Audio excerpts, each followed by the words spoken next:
The Wild West in reality are the ones at the crossroads. They're the ones that should feel there's a clash of civilizations, that this religion is going to hold them back. And in reality, it wasn't the religion that holds you back. It's the false, fabricated, man-made religion that shackled them into the dark ages.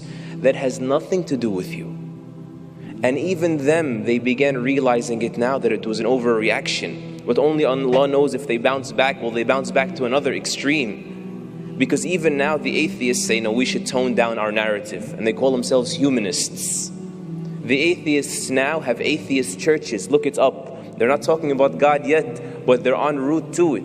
And consider a world that is spiritually parched, refusing to believe in God and the unseen for the most part.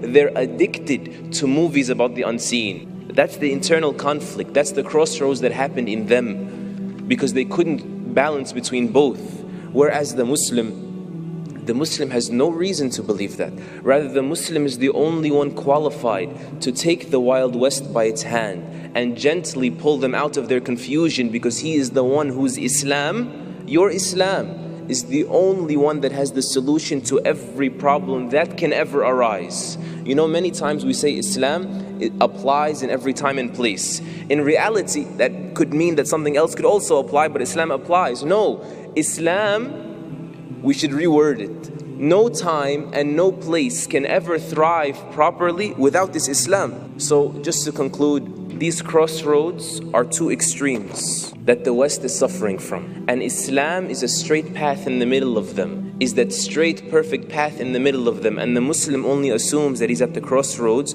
when he thinks his Islam is typical, like everything else, has some merit, has some flaws as well. And that's why we will not move forward once again like we did in the past without realizing the perfection of your Islam, and without realizing the honor and privilege of having Islam, and realizing our responsibility within Islam. And Allah Azza wa Jal pulled all of these three factors together in Surah Al-Zukhruf when He said, so hold on to what we revealed to you. It is the perfectly straight path. And it's a mention for you and your people, a reason to be mentioned, an honoring, a privilege.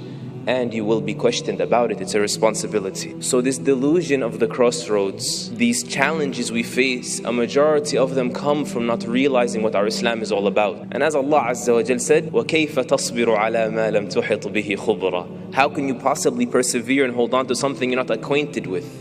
And that's why all of these challenges, wallahi, it's as if it's a gift from Allah subhanahu wa ta'ala to press the reset button for this ummah, so we can go back and check what's our Islam all about, to revive the true Islam of Muhammad sallallahu alayhi wa sallam, as if, don't kill me, as if we're rewinding all the way back to say iqra, read, recite all over again from the very beginning.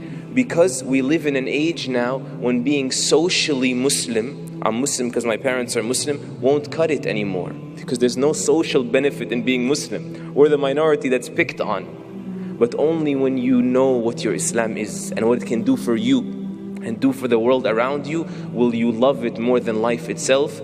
Oh Allah, teach us your deen and fill our hearts with appreciation for your deen.